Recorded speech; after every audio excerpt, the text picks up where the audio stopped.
No, I'm not a Shiite. I've never been to Iran. But I am an American. I was in Iraq, and I was in a bunch of other countries who we've had wars with in the last 20 years. I watched that whole thing unfold in person. And it really hurt this country a lot. And I'm upset about it. And I don't want it to happen again. And I'm convinced that the overwhelming majority of people who voted for Donald Trump agree with me. And one of the reasons they did vote for him is because they wanted the US government to focus on our country, which needs a lot of help, care, and attention. So it's kind of that simple.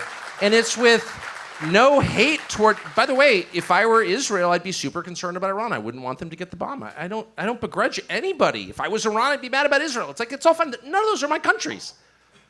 Obviously, I prefer Israel to Iran, okay? But I don't have hate toward anybody. I just want to focus on my country. That's it. And I will just say one other thing, which is the thing that actually does make me a little grumpy is there are a number of people who wound up in the conservative commentariat, people you see on the internet, like, I don't know who that is, but all of a sudden they're like speaking for me as a Trump voter. And almost all of them are like, became established because they came out against the tranny thing, the transgender thing. And they kind of appeared out of nowhere and they're like, I'm against this transgender insanity. Well, of course, any normal person would be. And then the next thing you know, they're using the authority, the trust that they gain from their audience by taking that position to set up a new set of speech codes that prevent me from saying what I think my country or my family has been for like 400 years should do with my money and our military. I'm not allowed to say that because why? And I've spent a ton of time out of this country, like a lot. I've traveled more than most people, for I spent like almost all winter out of the country, around the world, seeing stuff to try and learn what's happening.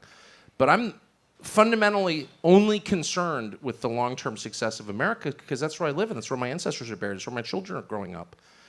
And I have an absolute, unabridgable right to say what I think America should do. What's good for America, what's bad for America. And to see people who call themselves conservatives or Trump voters or whatever try and set up guardrails that would prevent me from saying legitimate things about American foreign policy. I mean, I must say, this is happening at scale.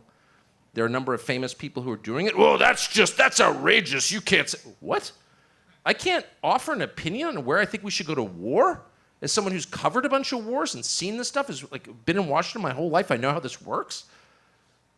I resent that. I'll just be honest. I try not to be resentful. I try to be cheerful, as you said. But wow, that gets me spun right up.